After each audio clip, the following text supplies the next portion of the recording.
اعوذ باللہ من الشیطان الرجیم بسم اللہ الرحمن الرحیم امن یجیب المضطر اذا دعاہ ویکشف السوء ویجعلکم خلفاء الارض االہ مع اللہ قلیلا ما تذکرون امن یہدیکم فی ظلمات البر والبحر ومن یرسل الریاح مبشرا بین یدی رحمتہ اِلَٰهٌ مَّعَ اللَّهِ تَعَالَى اللَّهُ عَمَّا يُشْرِكُونَ أَمَّن يَبْدَأُ الْخَلْقَ ثُمَّ يُعِيدُهُ وَمَن يَرْزُقُكُم مِّنَ السَّمَاءِ وَالْأَرْضِ أَإِلَٰهٌ مَّعَ اللَّهِ قُلْ هَاتُوا بُرْهَانَكُمْ إِن كُنتُمْ صَادِقِينَ قُل لَّا يَعْلَمُ مَن فِي السَّمَاوَاتِ وَالْأَرْضِ الْغَيْبَ إِلَّا اللَّهُ وما يشعرون أيان يبعثون بل ادارك علم في الآخرة بل هم في شك منها بل هم منها عمون صدق الله العظيم.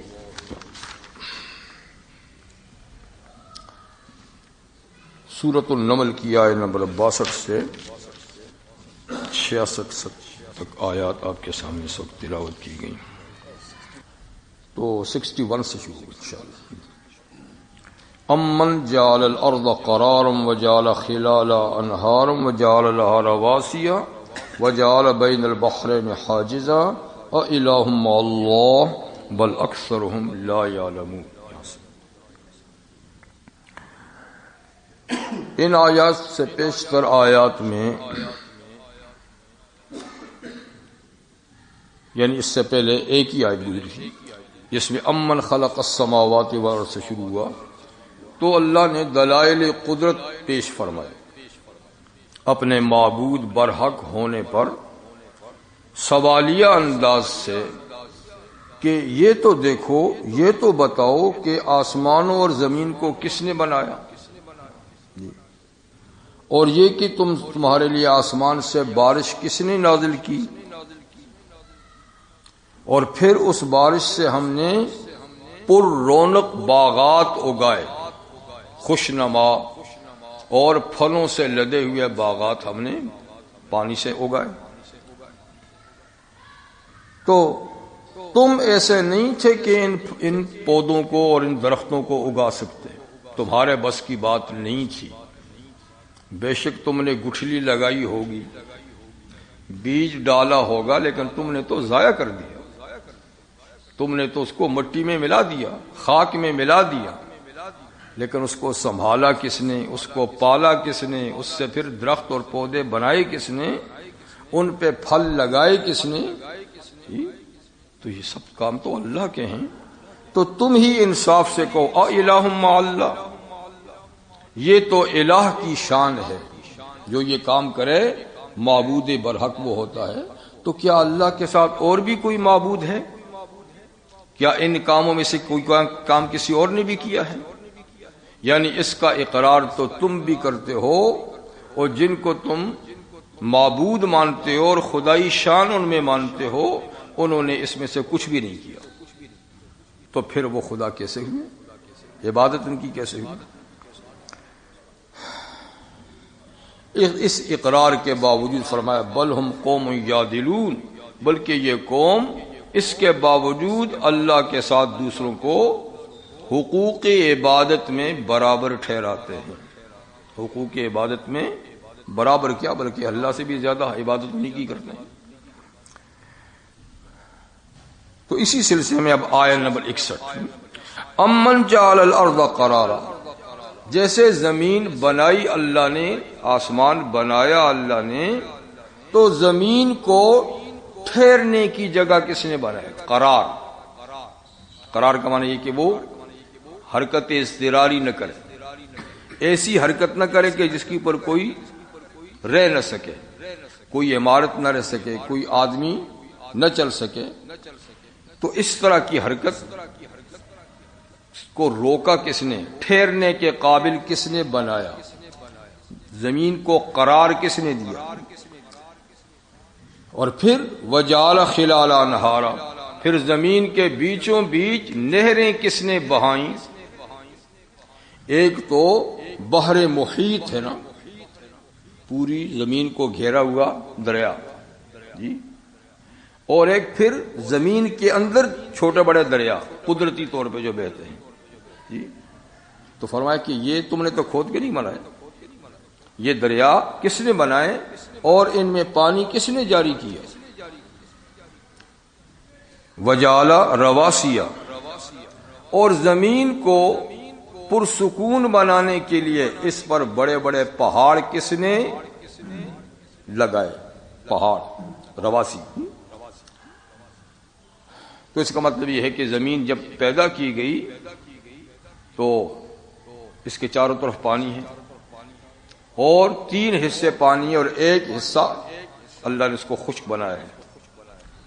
تو یہ ڈول رہی تھی اس پانی میں، اتنے بڑے سمندر میں یہ رہنے کے قابل نہیں تھی، تو اللہ تعالیٰ نے اس کے اوپر پہاڑ قائم کر دیے جو زمین ہی کی جنس کے ہیں۔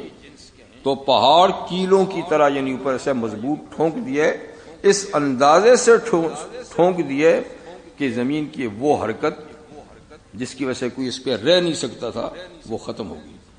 تو حرکت تو اب بھی کرتی ہے، یہ ایک سیارہ ہے، یہ بھی گھوم رہا ہے سورج چاند کی طرح، لیکن اب ایک ایسے لیول سے گھوم رہا ہے کہ ہمیں پتہ ہی نہیں ہے گھومنے کا، ہمیں کوئی پتہ نہیں گھومنے کا۔ تو یہ کیوں ہوا؟ یہ رواسی کی وجہ سے، پہاڑوں کی وجہ سے۔ تو یہ پہاڑ کس لیے ان کی پر لگا ہے؟ وجعل بین البحرین حاجزا، اور 2 دریاؤں کے درمیان پردہ کس نے حائل کیا؟ بغیر دیوار کے 2 دریاؤں کا پانی جو مکس نہیں ہوتا ایک دوسرے میں، تو بیچ میں یہ آڑ، بیچ میں یہ پردہ، ایسا پردہ جو نظر نہیں آ رہا، تو یہ کس نے قائم کیا؟ ورنہ پانی کی طبیعت اور پانی کا مزاج یہ ہے کہ وہ ایک دوسرے میں خلط ملط ہو جاتا ہے، مکس ہو جاتا ہے۔ جب پانی آپ ملائیں پانی کے ساتھ ایک دم مکس ہو جائے گا، لیکن اللہ جب نہ مکس کرنا چاہیں تو میلوں تک 2 دریا بہتے ہیں۔ چاٹ گام میں جا کر دیکھیں بنگلہ دیش میں، تو وہاں ایسے دریا ہیں جو میلوں تک 2 دریا چل رہے ہیں، ایک میٹھا ہے ایک کڑوا ہے، اور دونوں کا پانی خلط نہیں ہوتا۔ اسی طرح آپ کے انڈیا میں یہ کیا نام ہے اس کا، گجرات کے قریب ندی ہے، وہ بھی کئی میلوں کی ہے، تو اس میں پانی اوپر سے تو جیسے ندی نالوں میں سیدھا صاف پانی آتا ہے، لیکن جب دریا کا پانی چڑھتا ہے سمندر کا، کیونکہ مد اور جزر ہوتا ہے نا پانی میں، تو جس موسم میں پانی چڑھتا ہے تو وہ میلوں تک اس پانی کے اوپر چلا جاتا ہے جو ندی میں آتا ہے، ندی میں۔ لیکن وہاں کے لوگوں کا کہنا ہے کہ سمندر کا پانی اوپر رہتا ہے، نیچے ندی کا پانی صاف ہی رہتا ہے، نیچے پانی مکس نہیں ہوتا، اوپر سارا دیکھو تو سمندر کا پانی ہے، اور کوئی نیچے چلا جائے دیکھے تو ندی کا پانی ہے۔ تو عام طور پہ پانی دوسروں میں خلط ہو جاتے ہیں، لیکن اللہ نے اپنی قدرت بتانے کے لیے زمین میں ایسے دریا بھی پیدا کیے ہیں جو برسوں سے چل رہے ہیں،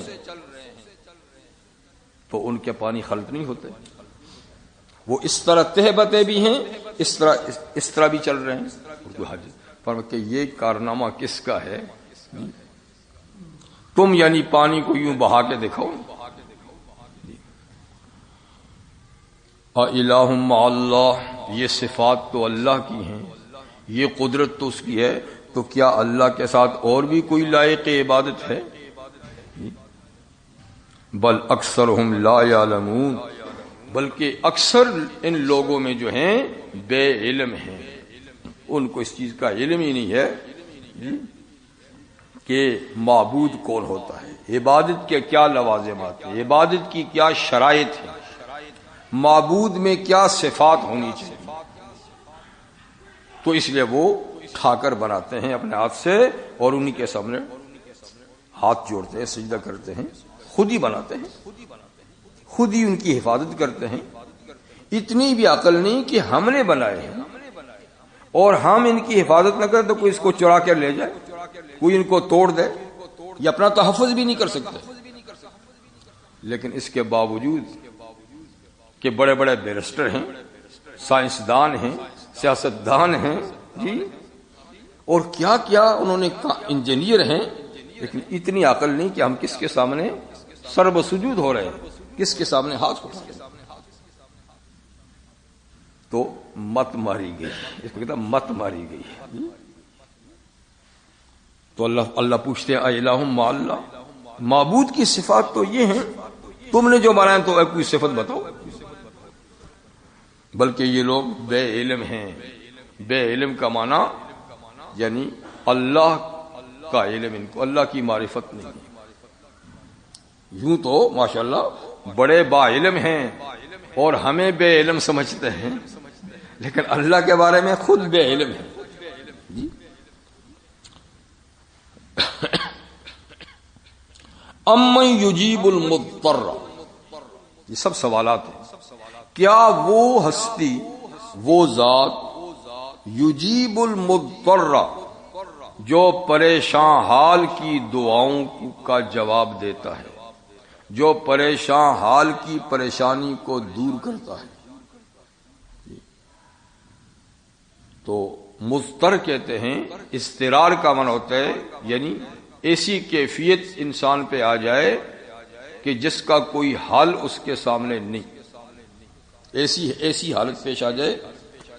تو ہر انسان کو دنیا میں اضطراری کیفیت پیش آتی ہے, کسی کو کم, کسی کو زیادہ, اور کسی کو دیر تک ہوتی, کسی کو تھوڑے وقت کے لیے.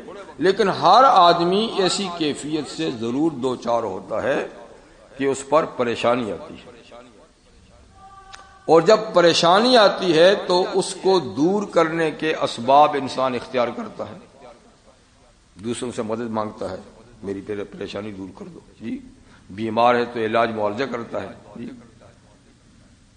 تو بہر انسان اپنے جتنے بھی اسباب ہیں پریشانی کے, ان کو دور کرنے کی پہلے تو خود ہی کوشش کرتا ہے.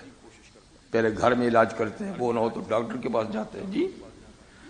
اور کبھی ایسی کیفیت انسان پہ آ جاتی ہے کہ سارے اسباب جو مشکلات کے ہیں وہ فیل ہو جاتے ہیں, سب فیل ہو جاتے ہیں. ڈاکٹر بھی کھڑا دیکھ رہا ہے لیکن وہ بھی مایوس ہو گیا ہے کہ کچھ نہیں ہو سکتا, اب میں کچھ نہیں کر سکتا. تو پھر آخر میں کیا کہتے ہیں, اچھا بھائی کوئی دم کرنے والے کو بلا لو. ڈاکٹر صاحب نے جواب دے دیا جی.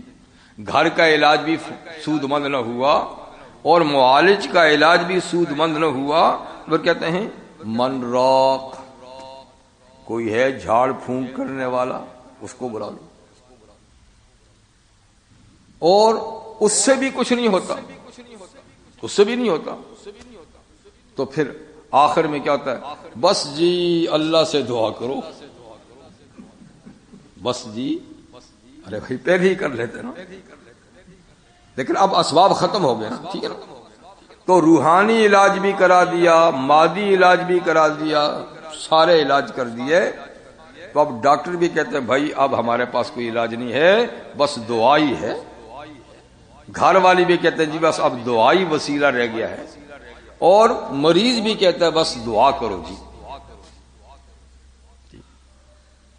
تو آخر میں چل کر پھر ان کو پتا ہے کہ اب اس مشکل کو ٹالے گا کون, صرف اللہ. اب اس کا علاج کسی سبب کے تحت نہیں ہو سکتا, صرف مسبب الاسباب اگر چاہے تو بڑے بڑے منکر خدا بھی ایسے وقت میں اللہ کا نام ان کی زبان پہ بھی آ ہی جاتا ہے. جو اللہ سے باغی رہتے ہیں ہمیشہ, ایسی مشکل میں پھنس کر وہ بھی اللہ کا نام بے ساختہ پھر لیتے ہیں, کیونکہ یہ آخری سہارا پھر کون ہے, پھر اللہ کی منشا ہے. چاہے تو مضطر کی اضطراری کیفیت کی دعا کو قبول کر لے, اس کی پریشانی کو دور کر لے, اور وہ حکیم ہے, وہ جانتا ہے جی کہ اس کو عافیت نہیں دینی تو چل بستا ہے. لیکن آخری سہارا انسان کا کون ہوتا پھر, امن یجیب المضطر، تو یعنی تم ہی بتاؤ کہ اس مضطر کی پھر کون سنتا ہے، سوائے اللہ کے اور کون سنتا ہے؟ کب؟ اذا دعاہ، جب وہ مضطر اللہ کو پکارتا ہے تو کون سنتا ہے؟ یعنی صرف اللہ سنتا ہے۔ یہ سوال ہے نا، جواب کیا ہے کہ صرف اللہ سنتا ہے۔ تو معلوم ہوا کہ مضطر کی دعا اللہ ضرور سنتا ہے، فیصلہ تو اپنی مرضی سے کرتا ہے پر اس کی دعا کو ضرور سنتا ہے۔ جو آدمی جتنی پریشانی میں ہوگا اتنی اس کی دعا ضرور سنی جائے گی، اللہ تعالیٰ خود فرماتے ہیں۔ اب پریشانیاں دو ہیں، ایک مادی جسمانی مالی پریشانیاں ہیں، ایک ہے روحانی گناہوں کی پریشانی، کہ بسا اوقات بعض لوگ بہت زیادہ زندگی میں بے باک ہوتے ہیں اور بہت زیادہ گناہ کر لیتے ہیں، اور بالآخر پھر سوچ آتی ہے تو سخت پریشان ہوتے ہیں کہ وہ سخت اضطرار ہوتا کہ ہائے میں نے کیا کر دیا۔ تو بہرحال مادی لحاظ سے آدمی پریشانی کا شکار ہو یا روحانی طور پہ شکار ہو، لیکن جب وہ سچی توبہ اور انابت اللہ کی طرف کرتا ہے تو اللہ گناہوں کو بھی مٹا دیتے ہیں اور اللہ تعالیٰ عافیت بھی عطا فرما دیتے ہیں، دونوں طرح کی۔ داؤد یمانی رحمہ اللہ ایک بزرگ گزرے ہیں، ایک صاحب بیمار تھے تو ان کی عیادت کے لیے تشریف لے گئے، کیونکہ بیمار کی عیادت یہ بھی حقوق مسلم میں سے ہے۔ حضور صلی اللہ علیہ وسلم نے فرمایا نا کہ حق المسلم علی المسلم ست، ایک مسلمان کے دوسرے مسلمان پر 6 حق ہیں۔ رد السلام، سلام کا جواب دینا، جی وہ السلام علیکم کہے تو وعلیکم السلام کہے، یہ حق ہے، واجب ہے۔ اور اجابت الدعوہ، وہ دعوت دے، چاہے کھانے کی دعوت دے یا کسی اور نوعیت کی دعوت دے، اپنی مدد کے لیے دعوت دے، اپنی پریشانی دور کرنے کے لیے دعوت دے، اپنی سفارش کے لیے دعوت دے۔ تو دعوت کا مطلب صرف کھانے کی نہیں ہے، بلکہ یعنی جب ایک مسلمان دوسرے سے مدد چاہے یا اپنی خوشی میں اس کو دعوت دے تو اجابت الدعوہ یہ بھی حق ہے، کہ کوئی عذر نہ ہو تو اس کی دعوت کو قبول کرنا چاہیے، اس کی پکار پہ حاضر ہونا چاہیے، ٹھیک ہے۔ اور فرمایا تشمیت العاطس اذا حمد اللہ، جب کسی کو چھینک آئے اور وہ الحمدللہ کہے، بشرطے کہ الحمدللہ کہے، تو اس کو جواب میں یرحمک اللہ کہنا یہ حق ہے، یرحمک اللہ کہ اس کو دعا دینا یہ حق ہے۔ رد السلام، اجابت الدعوہ اور تشمیت العاطس، لیکن اس میں ایک کنڈیشن ہے کہ وہ الحمدللہ کہے چھینک کر، تب اگر اس نے الحمدللہ نہیں کہا تو آپ کو یرحمک اللہ کہنے کی بھی ضرورت نہیں ہے، ٹھیک ہے نا۔ اور فرمایا کہ عیادت المریض، جب کوئی مسلمان بیمار ہو جائے تو اس کی بیمار پرسی کے لیے جانا یہ بھی اس کا حق ہے، جہاں تک آدمی جا سکتا ہو۔ اور یہ کہ جب اس کی وفات ہو جائے تو اس کے جنازے میں شرکت، یہ حقوق ہے۔ تو داؤد یمانی اپنے کوئی پڑوسی ہوگا یا عزیز ہوگا اس کی یاد کر گیا، جیسا کہ طریقہ کار ہے کہ کوئی اچھا نیک آدمی جاتا ہے تو مریض بھی کہتا ہے اور آل خانہ بھی کہتے ہیں جی اس کے لیے دعا کرو، وہی کہتے ہیں جی میرے لیے دعا کریں، آپ اچھے آدمی ہیں، نیک آدمی ہیں، یہ طریقہ ہے۔ تو حضرت داؤد نے فرمایا کہ بھائی تم خود دعا کرو، اس لیے کہ اس وقت تمہاری دعا زیادہ سنی جائے گی، تم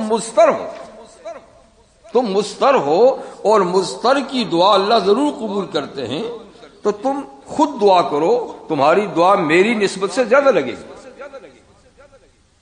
ایسے امام طاؤس تابعین ہیں، بہت بڑے محدث ہیں، وہ بھی اپنے ایک رفیق ابو صالح رحمہ اللہ کی آیات کے لیے، تو جیسے کہ وہی طریقہ ہے کہ جی آپ ماشاءاللہ محدث ہیں، فقیہ ہیں، عالم ہیں، میرے لیے دعا کریں، میں بیمار ہوں.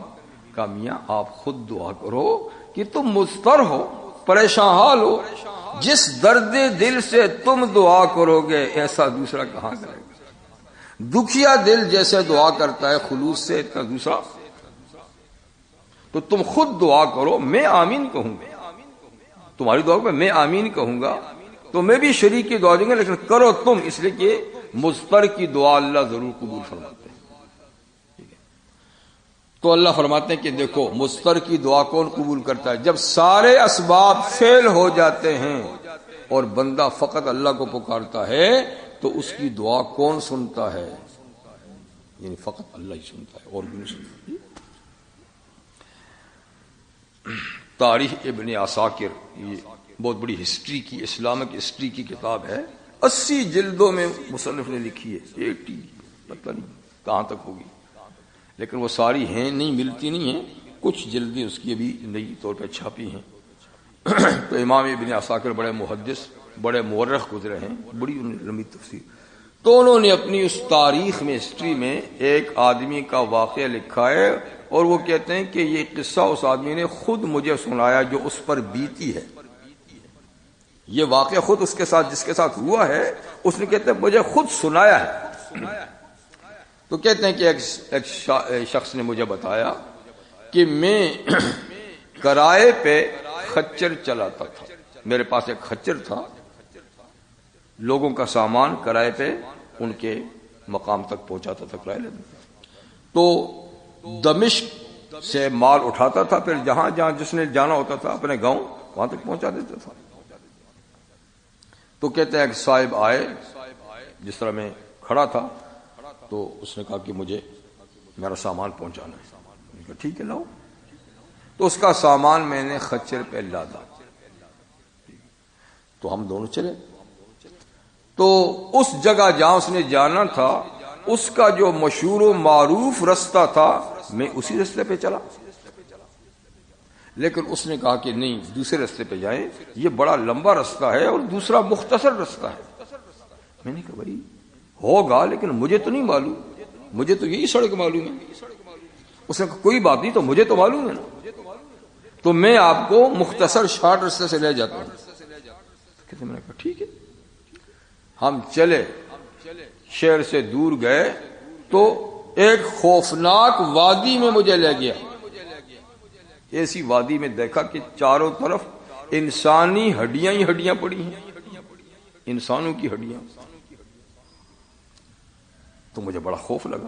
بہرحال ہم ایک جگہ میں پہنچے تو اس نے کہا آپ خچر کو ذرا روکو. میں نے روک دیا. روکا تو وہ مسافر اب ڈاکو کی شان میں نکلا. لنگوٹا کسا، چھرا نکالا، تیز کیا. میں تو گھبرا گیا، یہ کیا ہوگا؟ تو اس کا کام ہی یہ تھا کہ اس طرح لوگوں کو لا کر یہاں ذبح کر کے ان کا مال لے کر چلا جاتا تھا. تو میرے پاس تو کچھ پیسے ہوں گے یا خچر اور کیا ہے، باقی سامان تو اسی کا ہے. لیکن اس کی نیت خراب ہوئی تو میں نے کہا بھائی کیا بات ہے؟ اس نے کہا کیا بات ہے؟ یہاں تو یہی بات ہے. کہا میں نے بھاگنے کی کوشش کی، لیکن وہ مجھ سے زیادہ طاقتور تھا، بھاگ نہیں سکا. میں نے منت سماجت کی کہ بھائی تجھے مال سے واسطہ ہے تو نقدی بھی لے، خچر بھی لے، جان چھوڑے، میری جان چھوڑ، لے لے سب کچھ. اس نے کہا نہیں، یہ تو میرا طریقہ نہیں ہے، پہلے تجھے ذبح کروں گا پھر لے کر جاؤں گا. کہتے ہیں میں مایوس ہو گیا.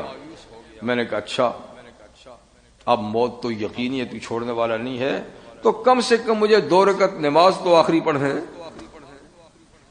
ہاں اس نے کہا پڑھ لے، اس میں کون سی بات ہے، پڑھ لے. کہتے میں نماز کے لیے کھڑا ہوا تو ایسی حالت میں مجھے کچھ آتا ہی نہیں، زبان کوئی آیت کوئی چڑھتی نہیں، سب کچھ بھول گیا. موت آنکھوں کے سامنے، موت ناچ رہی ہے.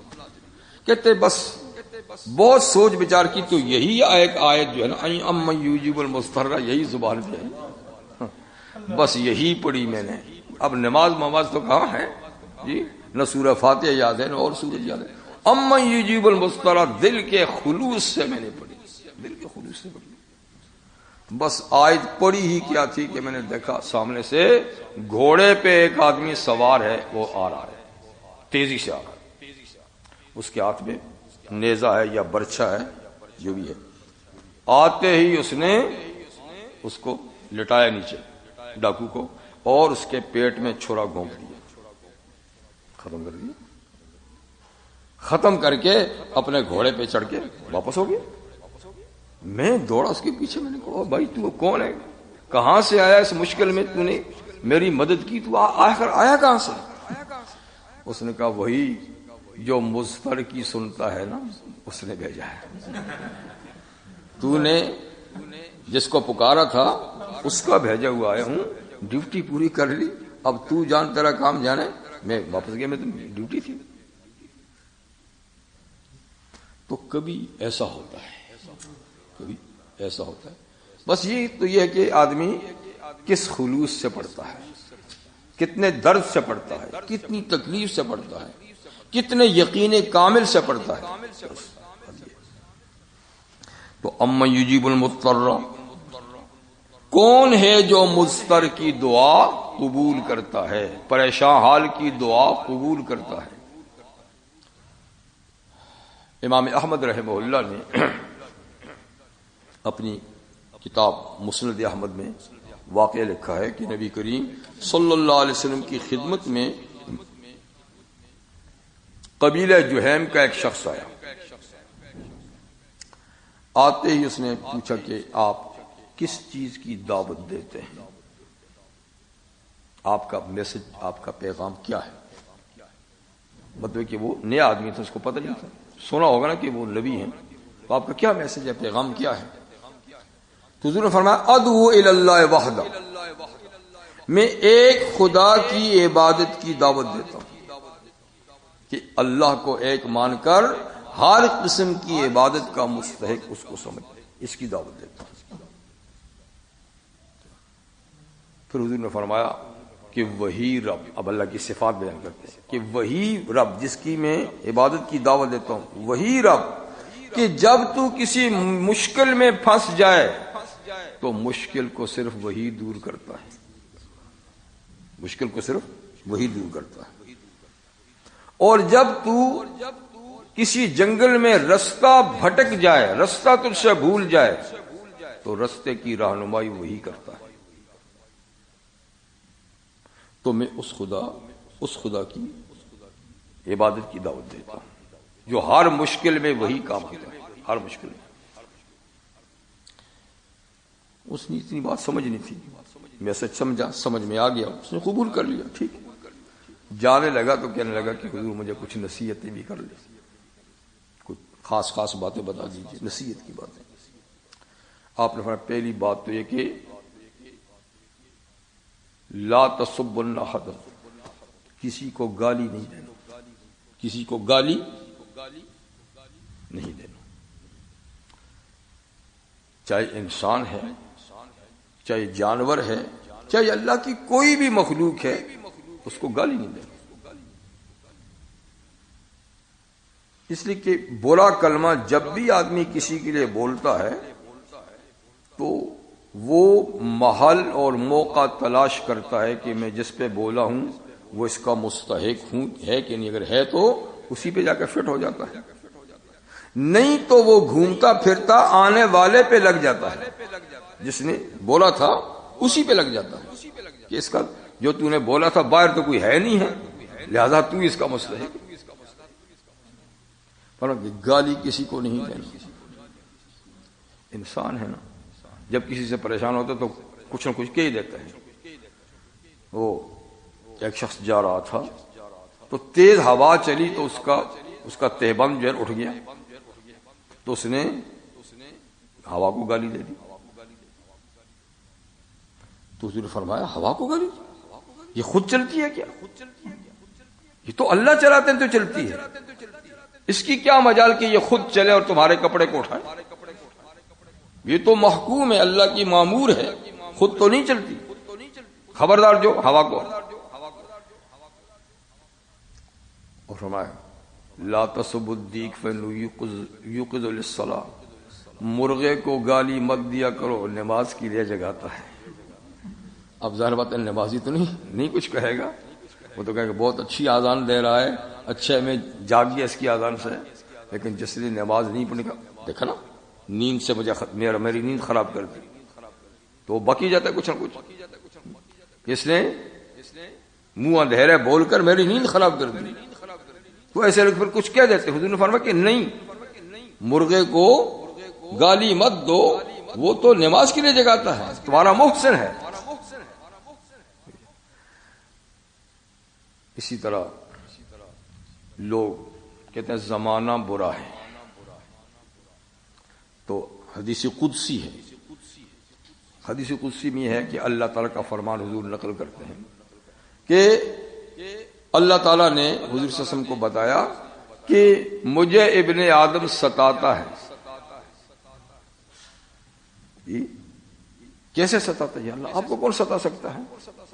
کہا یہ زمانے کو برا کہتا ہے اور زمانے کے الٹ پھیر میں ہی تو ہوں، میں ہی اس کو چلاتا ہوں۔ جب زمانے کو برا کہتا ہے تو گویا ہاں جی، تو مقصد یہ ہے کہ کسی کو، نہ کسی انسان کو، نہ کسی چیز کو گالی مت دو۔ حضور نے یہ بھی فرمایا کہ ملعون من سب والدہ، جو اپنے ماں باپ کو گالی دے وہ ملعون ہے، اس پہ خدا کی پھٹکار اور لعنت ہے۔ صحابہ کا پاکیزہ زمانہ تھا، انہوں نے کہا حضور ماں باپ کو کون گالی دیتا ہے؟ آج ہمارا دور ہوتا تو پتہ چلتا کہ دیتے ہیں کہ نہیں دیتے۔ ہاں جی، یہاں گالی کیا، یہاں تو جان سے مار دیتے ہیں، مار پیٹ کرتے ہیں، بدنصیب اولاد ماں باپ کی، ہر طرح کی توہین و تذلیل کرتے ہیں۔ گالی تو معمولی بات ہے، جان سے بھی مار دیتے ہیں۔ خیر صحابہ نے کہا جی ماں باپ کو کون گالی دیتا ہے؟ حضور نے فرمایا کہ جب آدمی دوسرے کے ماں باپ کو گالی دیتا ہے تو وہ پلٹ کے اس کے ماں باپ کو گالی دے گا، تو اس نے گویا ان کو نہیں دی، اپنے ماں باپ کو دی۔ اگر اس کے ماں باپ کو گالی نہ دیتا تو وہ کیوں اس کے ماں باپ کو گالی دیتا؟ تو یہ سبب ہے اپنے ماں باپ کو گالی دینے کا، ٹھیک ہے نا؟ تو گویا اس نے اس نے نہیں دی، اس نے دی۔ تو بہرحال حضور نے پہلی بات فرمائی کہ کسی کو گالی نہیں دینا۔ دوسری بات فرمایا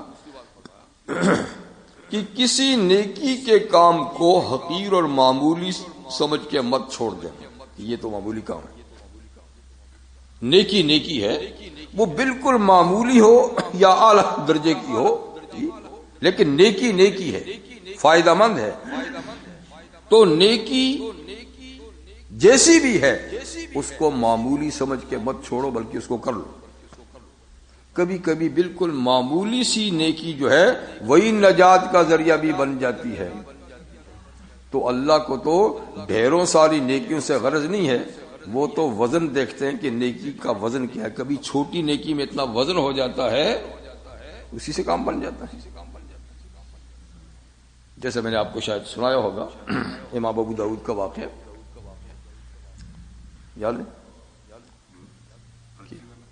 کون سا یاد ہے تو سنا دیں، نہیں سناتے۔ امام ابو داؤد محدث ہیں اور سنن ابو داؤد ان کی ایک کتاب ہے حدیث کی، جو ہماری 6 بڑی کتابوں میں ایک کتاب ہے۔ بخاری، مسلم، ترمذی، ابو داؤد، نسائی، ابن ماجہ، ان کو صحائح ستہ کہتے ہیں نا، 6 صحیح سنن ابو داؤد۔ تو بڑے امام ہیں۔ بہرحال ایک دفعہ وہ دریا کے کنارے کھڑے تھے، کسی غرض سے گئے ہوں، اور دور ایک بڑا جہاز جو زیادہ پانی میں ٹھہر سکتا ہے، کنارے پہ نہیں آ سکتا، تو دور ایک بڑا جہاز کھڑا تھا، اس کے اوپر ایک اس کا ملازم تھا، اوپر عرشے پہ اوپر پھر رہا تھا۔ اس نے وہاں چھینک ماری، اور چھینک مار یاد آ گیا نا، چھینک ماری تو کہا الحمدللہ۔ آس پاس وہاں کوئی نہیں، اس نے اپنے طور پہ چھینک ماری، الحمدللہ کہہ دی، لیکن ہوا کا رخ کچھ ایسا تھا ساحل کی طرف کہ وہ آواز امام صاحب کے کان تک پہنچ گئی، لیکن ہوا کا رخ اس طرف تھا۔ اب امام صاحب یہاں سے جتنی بھی زور سے یرحمک اللہ کہیں، ہوا کا رخ ادھر ہے، وہاں تک نہیں پہنچ سکتی، اور اس کو پہنچانا بھی ہے کہ پہنچائے گا تو آگے سے پھر وہ جواب دے گا یہدیک اللہ، اور نہیں پہنچائیں گے تو وہ یہدیک اللہ کی دعا نہیں ملے گی۔ امام صاحب نے کہا کیا کروں، حالانکہ یہ سنت مستحبہ ہے، کوئی سنت موقدہ بھی نہیں ہے یرحمک اللہ کہنا۔ کہا کہ کیوں اس نیکی کو مس کروں، اب لیکن اس کو آواز پہنچاؤں کیسے، اس کی دعا لوں کیسے، اس کو دعا دوں کیسے، اس کی دعا لوں کیسے۔ بہت سوچا تو ایک دور چھوٹی سی کشتی چل رہی تھی، اس کو اشارے سے بلایا، اس نے کہا مجھے یہ جہاز کے قریب تک لے جا اور پھر واپس ساحل پہ لے آیا، تو کیا لے گا؟ اس نے کہا آپ ایک سواری ہیں تو میں ایک آدمی کو لے جاؤں گا تو پوری کشتی کا پیسہ لوں گا، اور ہوتے تو کوئی بات نہیں تھی، آپ اکیلے ہیں لے جاؤں گا، لے میں فل کرایہ لوں گا، کوئی بات نہیں، لے لے۔ اس میں بیٹھے، جہاز کے قریب گئے اور اس کو کہا یرحمک اللہ، پھر کہا اب واپس چل، واپس آ گئے۔ اسی وقت ان کے کان میں غیبی آواز آئی کہ میں نے اس یرحمک اللہ کہنے پر تجھے بخش دیا۔ تو بخشش کے تو انہوں نے ڈھیروں سارے اور بھی کام کیے تھے، بات وہی ہے نا، بات وہی ہے کہ چھوٹی سی بات ہے پر اس کی قدر کی اللہ نے کہا اسی پر فیصلہ ہے۔ اور جیسے وہ حدیث میں نہیں کہ کسی نے کتے کو پانی پلایا تھا تو فرمایا اسی پہ بخش دیا، عورت کو ادھر بھیج دیا نا۔ تو ایسا بھی ہوتا ہے، کبھی چھوٹے سے گناہ پہ بھی بڑی پکڑ آ جاتی ہے اور کبھی چھوٹی سی نیکی پہ فیصلے ہو جاتے ہیں۔ تو اس لیے حضور نے فرمایا کہ کسی نیکی کو معمولی سمجھ کے چھوڑو مت، اور کچھ نہیں کر سکتے تو مسلمان کو ہنس مکھ چہرے سے مل لو، کچھ دے دلا نہیں سکتے تو مسکراہٹ ہی پھیلا دو چہرے پر۔ لیکن ہم میں سے کتنے جو اس میں بھی بخیل ہے کہ مسکراؤں کیوں، بھائی جیب سے تو کچھ نہیں جاتا، مسکرانے میں کیا تجھے دینا ہے، لیکن اس کے بھی بخیل ہیں کہ مسکراؤں گا تو شاید میری پوزیشن گر جائے گی، نہیں بھائی گرے گی کیوں۔ تو اس لیے فرمایا وَلَوْ أَن تَلْقَاهَا بِوَجْهٍ طَلْقٍ، اگر کہ تو اپنے بھائی مسلمان کو کھلے ہوئے چہرے سے ملے، یہ بھی نیکی ہے، اس کو بھی مس نہ کر، اور کچھ نہیں کر سکتا۔ اور فرمایا کہ جب تو کنویں سے پانی کا ڈول نکالے تو ایک گلاس دوسرے کو بھی دے دے پانی، اس میں تیرا کیا جائے گا؟ جو دوسرا انتظار میں کھڑا ہے اپنے ڈول سے تھوڑا سا پانی اس کو پلا دے۔ تو یہ چھوٹی چھوٹی چیزیں، بظاہر چھوٹی چھوٹی چیزیں ہیں۔ فرمایا کسی کو رسی چاہیے وہ دے دو، کسی کو تسمہ چاہیے وہ دے دو، کسی کو چٹکی سا نمک چاہیے وہ دے دو۔ یہ بظاہر چیزیں بہت چھوٹی چھوٹی ہیں، لیکن کسی کے سامنے یہی نیکی ہے تو بھی کر گزرو۔ اور آخری بات حضور نے فرمایا کہ دیکھ پاجامہ لٹکاؤ نہیں، آدھی پنڈلی تک اپنا پاجامہ رکھ، اور زیادہ لٹکانا ہے تو ٹخنوں سے اوپر رکھ، ٹخنوں سے نیچے فرمائے یہ تکبر کی نشانی ہے، اور اللہ متکبر کو پسند نہیں کرتے، اللہ متکبر کو پسند نہیں کرتے۔ تو خیر بالا ابو جہم نے پوچھا کیا دعوت ہے؟ آپ نے فرمایا اللہ کی طرف دعوت دیتا ہوں، اور میرے اللہ کی صفات یہ ہیں کہ جب آدمی مشکل میں گھرتا ہے تو وہی مشکل سے نکالتا ہے، وہی نکالتا ہے۔ امن یجیب المضطر، کون ہے جو پریشان حال کی دعا قبول کرتا ہے، اذا دعاہ، جب پریشان حال اس کو پکارتا ہے، ویکشف السوء، اور اس کی تکلیف کو دور کرتا ہے۔ کون ہے؟ یعنی صرف اللہ ہے۔ اور وَيَجْعَلُكُمْ خُلَفَاءَ الْأَرْضِ، اور وہی اللہ تم کو زمین میں ایک دوسرے کا جانشین بناتا ہے، خلیفہ بناتا ہے، نائب بناتا ہے جی۔ تو اللہ نے ایک سلسلہ قائم کیا ہوا ہے خلافت کا، جی کہ اگلوں کو اٹھاتا ہے پچھلوں کو بساتا ہے، پھر ان کی زندگی پوری ہوتے وہ چلتے ہیں، پیچھے سے دوسرے آتے ہیں، تو یوں ہی سلسلہ آدم علیہ السلام سے چلا ہے اور قیامت تک چلتا رہے گا کہ پچھلے اگلوں کے جانشین ہوں گے۔ یہ بھی اللہ کی شان و قدرت ہے، اگر وہ اگلوں کو نہ اٹھاتا تو پچھلوں کے لیے جگہ ہی کہاں ہوتی۔ ہاں پچھلوں کے لیے سبقنا، یہ متنبی شاعر لکھا، سبقنا الی الدنیا فلو عاش اہلها منینا بها من جیۃ وذہوب۔ سبقنا الی الدنیا، ہم دنیا میں مسبوق ہیں، ہم سے سابق گزر چکے ہیں، ہمارے باپ دادا چلے گئے، ہم ان کے مسبوق ہیں۔ مسبوق نمازی کو کہتے ہیں نا جس سے کچھ رکعتیں مس ہو جائیں نا، بعد میں پہنچے، تو ہم دنیا میں بھی مسبوق ہیں، سابق چلے گئے ہیں۔ فلو عاش اہلها، اگر وہ پہلے دنیا والے بھی زندہ رہتے، منینا بها من جیۃ وذہوب، ہم آنے جانے سے روک دیے جاتے، دل رکھنے کی جگہ نہ ہوتی دنیا میں، رہتے کہاں؟ اب مار دھاڑ لگی ہوئی ہے، تو اگر اگلے بھی ہوتے تو پھر تو ہاں، تو یہ اللہ کی شان ہے۔ تملکن الماضی تملک صالب وفارق الماضی فراق صلیبی، کہتے تملک حل آتی تملک صالب، آنے والا چھیننے والے کی طرح اس کا مالک، اس کی جائیدادوں کا مالک بن جاتا ہے، جیسے ان سے چھین لیا۔ وفارق حل ماضی، جانے والا اپنی ساری چیزیں چھوڑ جاتا ہے، فراق صلیبی، جیسے اس سے سب کچھ چھن گیا ہے، خالی ہاتھ آیا تھا خالی ہاتھ چل دیا، ٹھیک ہے نا؟ اور پچھلوں نے سب پہ قبضہ کر لیا، وہ خالی ہاتھ آئے خالی ہاتھ چلا گیا۔ تو اللہ فرماتے ہیں وَيَجْعَلُكُمْ خُلَفَاءَ الْأَرْضِ، اللہ ہی تم کو زمین میں اگلوں کا خلیفہ بناتا ہے، ان کو چلتا کرتا ہے، تم ان کی جگہ بساتا ہے۔ اور اس کی ایک حکمت اللہ نے یہ بھی بیان فرمائی ہے کہ لِنَنْظُرَ كَيْفَ تَعْمَلُونَ، یہ سلسلہ ہم نے اس لیے قائم کیا ہے تاکہ ہم دیکھیں تم پچھلے کیا کرتے ہو، اگلوں کی زندگی سے کوئی سبق حاصل کرتے ہو یا انہی کے نقش قدم پہ چلتے ہو۔ لیکن بات وہ ہے کہ ہم نے کہاں اگلوں کے دیکھنا ہے کہ وہ تو دیکھو سب کچھ چھوڑ کے چلے گئے ہیں، اس کا تو کسی کو خیال ہی نہیں ہے۔ ہم ان کے اوپر بھی قبضہ کرتے ہیں، پھر اور بھی لوٹ مار شروع کر دیتے ہیں، ٹھیک ہے نا؟ اور یہ خیال نہیں کہ کل کو ہم بھی چھوڑ کے چلے جائیں گے، اور اس لوٹ مار کا اللہ پھر حساب بھی لے گا نا، اس کی کوئی پرواہ نہیں۔ تو اللہ تم کو زمین میں اگلوں کا خلیفہ بناتا ہے، تو دنیا میں تو نظام ایسا ہی ہے، پہلے جائیں گے پچھلے آئیں گے، پہلے جائیں گے پچھلے آئیں گے، اور اگلے جان کا قانون یہ ہے کہ پھر سب اگلے پچھلوں کو اکٹھا ہی اٹھا دے گا۔ اب تو نمبر وار آتے جاتے ہیں، اور جب اگلی زندگی آئے گی تو سب کو ایک ساتھ اٹھا دے گا، اگلے پچھلے سب کو اکٹھا کر دے گا، پھر حساب کتاب لے گا۔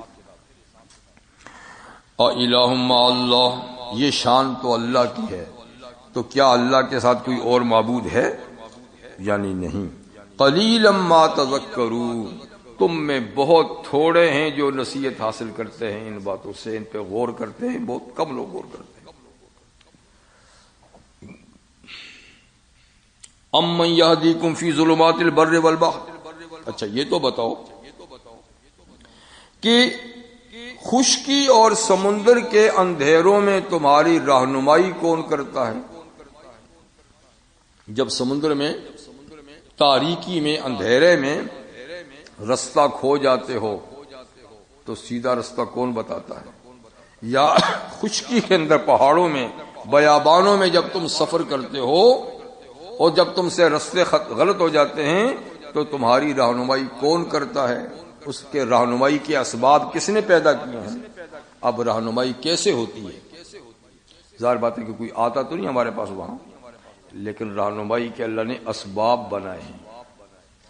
جیسے اللہ فرماتے ہیں وَعَلَامَاتٍ وَبِالنَّجْمِ هُمْ يَهْتَدُونَ، زمین پہ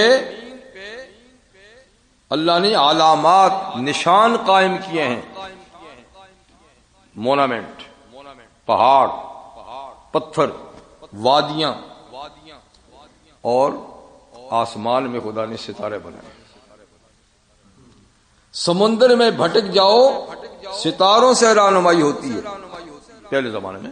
اب تو ماشاءاللہ رہنمائی کے لیے کئی اسباب پیدا ہو گئے ہیں، لیکن پہلے زمانے میں ستارے جو ہے نا، وہ جی یہ قطب ستارہ ہے، یہ فلاں ستارہ ہے، یہ فلاں ستارہ ہے، یہ مشرق کا ہے، یہ مغرب کا ہے۔ تو جب سمندر میں بھنور میں پھنستے یا جہاز طوفانوں کی لہروں میں ادھر ادھر ہو جاتے تو سیدھا کس طرح کرتے تھے؟ ستاروں سے۔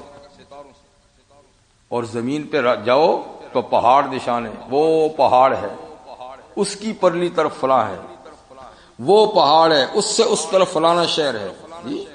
تو رستہ بھٹک جاتا ہے تو یہ اللہ نے علامات قائم کی ہیں جی۔ فرمایا یہ علامات کس نے قائم کی ہے؟ اگر ساری زمین ہموار ہوتی تو کیا پتہ تھا کہاں جا رہے ہیں۔ اب پہاڑ ہیں، وادیاں ہیں جی۔ وَمَن يُرْسِلُ الرِّيَاحَ بُشْرًا بَيْنَ يَدَيْ رَحْمَتِهِ، اور ٹھنڈی اور خنک ہواؤں کو کون بھیجتا ہے اپنی رحمت کی بارش سے پہلے؟ ٹھیک ہے نا، جب خشک سالی ہوتی ہے، بارش نہیں برستی، تو جب اللہ برسانا چاہتے ہیں تو اس سے پہلے خوشگوار ہوا چلا دیتے ہیں۔ اس ہوا سے یہ اندازہ ہو جاتا ہے کہ اس کے بعد اب باران رحمت ہونے والی ہے۔ تو فرمایا کہ یہ باران رحمت سے پہلے یہ اچھی ٹھنڈی ہوائیں کون چلاتا ہے؟ جو اس کی خوشخبری سناتی ہیں اللہ چلاتے ہیں، پھر اس کے بعد بارش بھی برساتے ہیں۔ الہ مع اللہ، کیا اللہ کے ساتھ کوئی دوسرا خدا ہے جو یہ کام کرتا ہو؟ نہیں۔ تعالی اللہ عما یشرکون، اللہ بہت اونچے ہیں ان سے جن کو یہ خدا کا شریک ٹھہراتے ہیں، جن کو مشرک خدا کا شریک بناتے ہیں، اللہ بہت اونچے ہیں۔ کہاں یہ، کہاں خدا، کہاں یہ، ہاں جی۔ تو یہ سب دلائل تھے، ٹھیک ہے نا۔ اللہ نے استفسار کیا کہ بتاؤ یہ تو میرے کام ہے، تمہارے معبودوں کا کیا کام ہے؟ امن یبدأ الخلق ثم یعیدہ، پھر یہ بتاؤ کہ شروع سے مخلوق کون پیدا کرتا ہے؟ آدم کو کس نے پیدا کیا؟ اس کی نسل کس نے چلائی؟ جنات کے بابا کو کس نے پیدا کیا؟ جنات کی نسل کس نے چلائی؟ فرشتوں کو کس نے بنایا؟ ہر چیز کو شروع میں کس نے بنایا؟ جس نے بنایا شروع میں، ثم یعیدہ، پھر وہ ان کو دوبارہ بھی بنائے گا۔ تو تمہیں یہ کیوں تعجب ہے کہ دوبارہ مرنے کے بعد نہیں پیدا ہو سکتا؟ تو جس نے شروع سے بنایا وہ دوبارہ بھی بنا سکتا ہے۔ تو یہ بتاؤ کہ شروع سے کس نے بنایا؟ سوال کا جواب واضح ہے کہ ہر چیز کو شروع سے اللہ ہی نے بنایا ہے۔ نیچری کہتے ہیں اندھے مادے سے بنے، ہر چیز اندھے مادے سے بنی، خود بنی ہے۔ بس جو خود بنتی ذرا دکھاؤ تو صحیح۔ خود بنتی ہوں تو جس ترتیب سے بن رہی ہیں یہ ترتیب کبھی بدلنی بھی تو چاہیے نا۔ آدمی سے آدمی ہی پیدا ہوتے ہیں، کبھی آدمی سے جانور بھی پیدا ہو جانا چاہیے، اور کبھی جانور سے آدمی بھی پیدا ہو جانا چاہیے، کیوں خود جو بنتی ہے مادہ تو وہی ہے۔ اور گندم سے جو بننا چاہیے اور جو سے گندم، لیکن نہیں، جو جس طریقے سے خالق نے اولن شروع کیا ہے اس کی نسل اسی سے چل رہی ہے۔ یعنی جس پودے کا دانہ ڈالو گے وہی گندم از گندم برآید جو سے جو، گندم سے گندم، جو سے جو پیدا ہوتا ہے، اخروٹ سے اخروٹ پیدا ہوگا، بادام سے بادام پیدا ہوگا، انسان سے انسان پیدا ہوتا ہے، حیوان سے حیوان پیدا ہوتا ہے۔ تو جو بتاؤ کہ شروع سے کون پیدا کرتا ہے اور پھر یہ ترتیب کون رکھتا ہے؟ سو اللہ رکھتا ہے، اور پھر دوبارہ بھی وہی پیدا کرے گا جو پہلے شروع سے پیدا کرتا ہے۔ وَمَن يَرْزُقُكُم مِّنَ السَّمَاءِ وَالْأَرْضِ، اور تمہیں آسمان اور زمین سے روزی کون دیتا ہے؟ آسمان سے روزی کا مطلب ہے بارش برسانا، اور روزی کے فیصلے بھی اوپر سے ہوتے ہیں نا، اور پھر اس کا سبب بارش بھی اوپر سے ہوتی ہے، اور نیچے زمین کو اس قابل بنانا کہ جس سے اناج پیدا ہو، درخت پیدا ہوں، تو زمین میں یہ قوت نمود کس نے پیدا کی ہے؟ اوپر سے بارش کس نے برسائی ہے؟ پھر حکم کون دیتا ہے ان کو اگنے کا، اس کو برسنے کا؟ ظاہر بات ہے کہ یہ سارے کام بھی کس کے ہیں؟ اللہ کے۔ اِلٰہٌ مع اللہ، کیا اللہ کے ساتھ کوئی دوسرا معبود ہے جو یہ کام کرتا ہو؟ قُلْ ہاتوا برہانکم، کہہ دیجئے لاؤ کوئی دلیل، اگر ہے تو لاؤ دلیل، جی ان کنتم صادقین، اگر تم سچے ہو کہ دوسرے بھی کچھ کر سکتے ہیں تو کوئی سند اور کوئی دلیل پیش کرو۔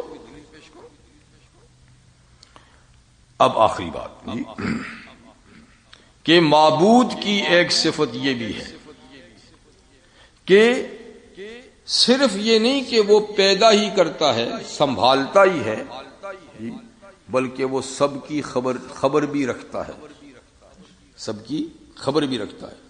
جتنی چیزیں خدا نے بنائی ہیں ہر چیز اللہ کے علم میں ہے، اور اس کے علم سے باہر کوئی چیز نہیں، اور پورا تفصیلی علم، ظاہری علم بھی نہیں۔ ہم یہ پیدل کو دیکھتے ہیں، اوپر سے نظر آتا ہے، اس کے اندر کیا ہے، کیا وزن ہے، کتنے اس کے اندر ذرات ہیں، کیسے جڑے ہوئے ذرے، ہمیں کیا پتا؟ اللہ کو سارے ذروں کا بھی پتا ہے، کون ذرہ کس سے ٹچ ہے، ہر چیز کا، ہر پتا، ہر پنکھڑی، ہر ذرہ زمین کا۔ تو جو اللہ کی مخلوق ہے اس کے علم سے باہر نہیں۔ جن چیزوں کو ہم جانتے ہیں اللہ ان کو بھی جانتا ہے، جن کو ہم نہیں جانتے ان کو بھی جانتا ہے۔ تو قُلْ لَا يَعْلَمُ مَنْ فِي السَّمَاوَاتِ وَالْأَرْضِ الْغَيْبَ إِلَّا اللَّهُ، آپ کہہ دیجئے محمد صلی اللہ علیہ وسلم، آپ اعلان کر دیجئے کہ جو خدا کی مخلوق آسمانوں میں ہے اور جو اللہ کی مخلوق زمین میں ہے، ان میں کوئی بھی غیب نہیں جانتا، کوئی بھی غیب نہیں جانتا سوائے اللہ کے۔ غیب صرف اللہ ہی جانتا ہے۔ غیب کا معنی کیا ہے؟ یعنی جو مخلوق کو نہیں معلوم۔ اللہ کے لیے تو غیب نہیں ہے نا جی، یعنی جو جتنا علم خدا نے مخلوق کو دیا ہے، انبیاء کو دیا ہے، فرشتوں کو دیا ہے، جنات کو دیا ہے اور مخلوق کو دیا ہے، اللہ کو وہ بھی پتا ہے، اور جو علم اللہ نے کسی کو نہیں دیا اللہ کو بھی پتا ہے۔ تو ہر چیز کا علم، کلی علم، ذاتی طور پر علم اللہ کے سوا کسی کا نہیں۔ سب سے زیادہ علم نبی کو ہوتا ہے، ٹھیک ہے نا، اللہ تعالیٰ عطا فرماتے ہیں، لیکن وہ بھی شریعت کا علم، اللہ کی معرفت کا علم، یہ نہیں کہ دنیا کا علم، اس سے کیا غرض ہے، وہ اس کا نبوت سے کیا تعلق ہے؟ یعنی دنیا کی چیزوں کا کہ نبی ہو اور وہ انجینئر بھی ہو، نبی ہو وہ ڈرائیور بھی ہو، ان چیزوں سے کیا ہے؟ نبی ہو وہ کاشتکار بھی ہو، ان چیزوں کا علم سے نبوت سے کیا واسطہ ہے؟ اور ان کا نہ جاننا یہ کوئی نبی کی نقص بھی نہیں ہے، بلکہ بعض نقصان دہ علم خدا نے اپنے نبی کو سکھائی ہی نہیں ہے، جن کا کوئی مقصد نہیں، بے مقصد علم۔ جیسے اللہ تعالیٰ نے فرمایا وَمَا عَلَّمْنَاهُ الشِّعْرَ وَمَا يَنبَغِي لَهُ، ہم نے اپنے محبوب پیغمبر کو شعر و شاعری نہیں سکھائی، ہمارا نبی شاعر نہیں ہے، ٹھیک ہے نا، وما ينبغي له، اور شاعری ان کی شان سے مطابقت ہی نہیں رکھتی۔ چل تو دیکھیں علم میں ایک جادو بھی تو علم ہے نا، تو کیا اللہ کے نبی کو جادو آتا ہے؟ تو جادو نہ آنا کوئی ان کی شان میں کمی ہے؟ اور بیسیوں خرافات کے علم ہیں، تو جو نبی کی شان سے ہی مطابقت نہیں، اور پھر ذرے ذرے کا علم۔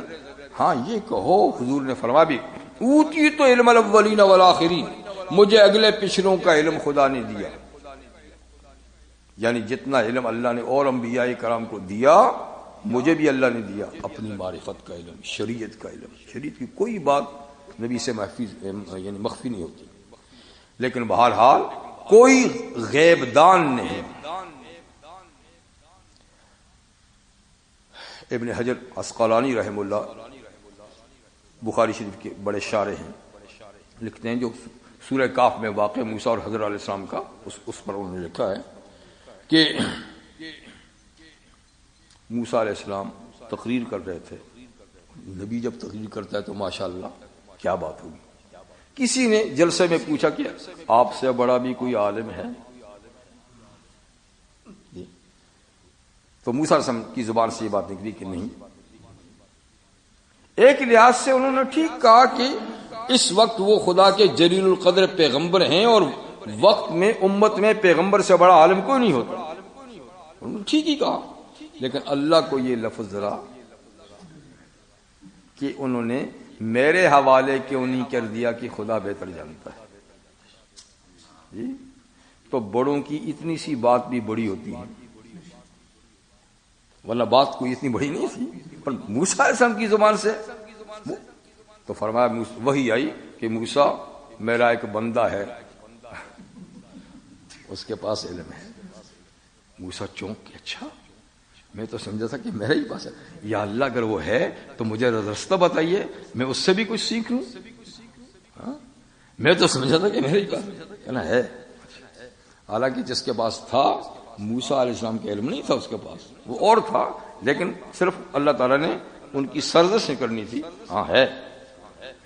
تو اللہ تعالیٰ فرمایا اچھا بھونی ہوئی مچھلی لے لو اور جہاں مچھلی گم ہو جائے وہاں وہ بندہ ملے گا. تو آپ نے ایک رفیق سفر لیا جو کہتے یوشع بن نون تھے، تو ساتھ چل پڑے. چلتے چلتے چلتے چلتے تو مجمع البحرین جہاں دو دریا کا سنگم تھا، یعنی کتنا عرصہ چلے ہوں گے، نہ بھوک لگی نہ تھکے نہ پیاس لگی، چلتے رہے چلتے رہے.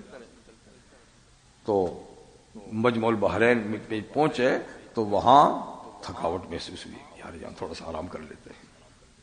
تو موسیٰ علیہ السلام لیٹ گئے، سو گئے، اور رفیق خادم جاگ رہا تھا. اچانک تھیلے سے بھنی ہوئی مچھلی پھڑکی اور چھلانگ ماری دریا میں چلی گئی.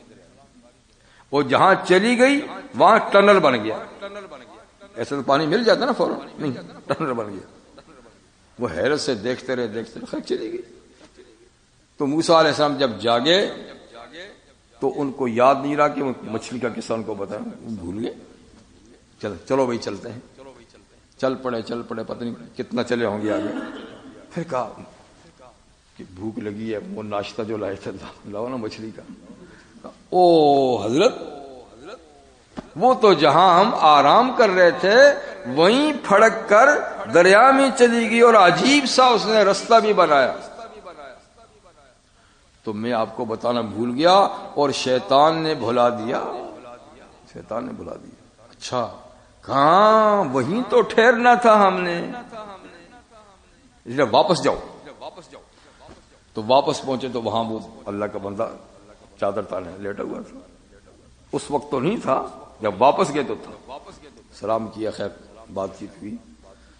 میں لمبی بات، ٹائم ختم ہو گیا ہے. تو بہرحال انہوں نے کہا کہ میں اس مقصد کے لیے آیا. انہوں نے پہلے کہا کہ آپ میرے علم کے بارے میں میرے ساتھ صبر نہیں کر سکیں گے، اعتراض کریں گے تو کیا فائدہ ہے، طبیعتیں خراب ہوں گی. انہوں نے کہا نہیں، تو اتنا لمبا سفر کیا ہے تو میں بالکل آپ سے کچھ نہیں پوچھوں گا، جو چاہیں کرے. کہا اچھا، تو پھر جب تک میں خود حقیقت نہ بتاؤں آپ نے پوچھنا نہیں. بیٹھے تو سب سے پہلے کشتی میں بیٹھے اور پار جانا تھا کہ اتنی سی بات کرو آگے نہیں. کشتی میں بیٹھے تو اچانک ایک چڑیا آئی. وہ کشتی کے کنارے پہ تختے پہ بیٹھی اور اس نے سمندر میں نیچے ہو کر پانی پہ چونچ ماری اور پھر اڑ گئی. تو حضرت نے کہا کہ موسیٰ، تیرا اور میرا بلکہ ساری انسانیت، ساری مخلوق کا علم اللہ کے علم کے مقابلے میں اتنا بھی نہیں جتنا اس سمندر سے اس چڑیا نے اپنی چونچ میں لیا. اللہ کے علم کے مقابلے میں اتنا بھی نہیں، کیونکہ اس نے اس سمندر سے اتنا پانی لے کر کم تو کر دیا نا. اور اللہ نے جتنا بھی ساری مخلوق کو علم دیا ہے دینے کے بعد پھر بھی کچھ کمی نہیں، اور کوئی نسبت ہی خدا کے علم کے ساتھ نہیں۔ تو یہ ہے اللہ، یہ ہے اللہ۔ تو کہہ دیجئے آسمان اور زمین میں غیب نہیں جانتا مگر اللہ۔ وما یشعرون ایان یبعثون، اور جن کو تم نے غیب دان سمجھا ہوا ہے ان کو تو یہ بھی پتہ نہیں کہ وہ قبروں سے کب اٹھائے جائیں گے، ان کو تو قیامت کا پتہ نہیں ہے۔ جن کی تم نیاز دیتے ہو، نظر دیتے ہو، اور تم سمجھتے ہو کہ یہ سب کچھ جانتے ہیں، ہماری نظر و نیاز، سجدوں، چادروں، جھنڈوں کا بھی ان کو پتہ ہے، ان کو تو یہ بھی پتہ نہیں کہ کب قبر سے اٹھیں گے۔ انہیں کیا پتہ کہ کون آیا کون نہیں آیا۔ بل ادارک علم فی الآخرہ، فرماتے ہیں اللہ تعالیٰ بلکہ ان لوگوں کا علم، یہ جو قیامت کے منکر ہیں، ان کا علم آخرت کے بارے میں گر گیا ہے، ختم ہو چکا ہے۔ آخرت کے بارے میں ان کے پاس علم ہے ہی نہیں۔ آج بھی دیکھیں دنیا کے پاس آخرت کے بارے میں بات تک سننا گوارا نہیں کریں گے، کہتے ہیں یہ بھول بھلیاں ہیں، یہی کچھ ہے، بس بنا لو سجا لو بس، ٹھیک ہے۔ کس نے دیکھی آخرت؟ کس نے دیکھی؟ دیکھ لو گے، اچھا جی۔ لیکن بلکہ ان کا علم آخرت کے بارے میں ختم۔ اچھا، بل ہم فی شک منہا، بلکہ یہ تو آخرت کے بارے میں ہیں ہی شک میں، ہونی بھی ہے کہ نہیں ہونی، یہ تو ہونی بھی ہے کہ نہیں ہونی۔ بل ہم من عمون، بلکہ یہ آخرت کے بارے میں تو نرے اندھے ہیں، خالی اندھے ہیں، دل کے اندھے۔ اچھا، آپ کے نیچے آخرت کے بارے میں ان کے دل تو بالکل اندھے ہیں، کچھ سوجھ بوجھ ہی نہیں ہے۔ اور یہاں بڑی تیز نظریں ہیں، وہ سیارہ بھی نظر آ رہا ہے جی، اور زیر زمین اور سمندروں کے نیچے بھی جھانکتے ہیں، کہیں سے کوئی فائدے کی چیز مل جائے، فضاؤں میں بھی اڑ رہے ہیں۔ یہاں نظریں بڑی تیز ہیں، دوربینی خوردبینیں بھی بنا رکھی ہیں، آخرت کے بارے میں عمون، بالکل اندھے ہیں، بالکل اندھے۔ اس لیے کہ جو آخرت دکھانے والی ہے اس کو لپیٹ کر رکھا ہوا ہے۔ وہ تو ہیں، ہمارا حال بھی تو یہی، ہم بھی تو ان کے پیچھے چل رہے ہیں۔ ہم کون سے اتنے زیادہ آخرت کو بنانے کی فکر میں ہیں۔ تو خیر اللہ تعالیٰ نے ان آیات میں اپنی کچھ صفات کا ذکر کیا اور فرمایا تم ہی بتاؤ، سوال کیا تم ہی بتاؤ کہ جن کے تم پوچھتے ہو ان میں بھی کوئی صفت ہے؟ جب نہیں ہے تو پھر کس بات کی عبادت کرتے ہو؟ عبادت اسی کی کرو جس میں یہ صفات ہیں۔ سبحانک اللہم وبحمدک، اشہد ان لا الہ الا اللہ، استغفرک واتوب الیک۔ تو یہ بیماروں کے لیے دعا فرما لے اللہ تعالیٰ، ان بیماروں کو اور تمام بیماروں کو اللہ تعالیٰ جسمانی اور روحانی بیماریوں سے شفاء کاملہ و عجل نصیب فرمائیں۔ اللہم اشف مرضانا ومرضى المسلمین شفاء عاجلا غیر عاجل، شفاء لا یغادر سقما۔ اللہم انا نسألک العفو والعافیہ والمعافاة الدائمة في الدین والدنیا والآخرہ۔ ربنا تقبل منا انك انت السميع العليم وتب علينا انك انت التواب الرحيم۔ صلی اللہ تعالی علی خیر خلقی سیدنا و مولانا محمد و آلہ وصحبہ اجمعین۔